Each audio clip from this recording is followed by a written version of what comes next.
અશોકભાઈ અશોકભાઈ, ખબર છે કે કોણ લડે છે અહીંયા લોકસભા ચૂંટણી? ભાજપ ઓર કોંગ્રેસ ઉમેદવાર કોણ ખબર છે? ઉમેદવારોમાં વધારે હેડે ભાજપનું. અને નામ ખબર છે તમને? ના, નામ તો ખબર નથી. એની બેન છે અને બીજા કોઈ ઉમેદવાર? એ બીજા પેલા બેન છે બીજા કોંગ્રેસના. ચલો ઠીક છે. અશોકભાઈ, વોટ કરવા જોશો? હા સાહેબ, વોટ કરવા જઈએ છીએ. તો તમારે આ રેકડી અહીંયા હાઈવે ઉભી રાખો છો, ધંધો કરો છો, હવે જ્યારે વોટ આપવા જશો 7 તારીખે આપણે અહીંયા વોટ છે, ખબર છે? કલાક છૂટી થઈને વોટ આલવા જવો પડે છે. જશો? હા જશે. તમારા પરિવારમાં કેટલા જણા વોટ આપે છે? અમારા પરિવારમાં 4 જણા.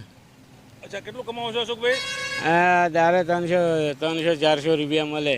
400 રૂપિયા. ઘરમાં કેટલા ખાવા વાળા છે? ખાવાવાળા 6-7 જણા.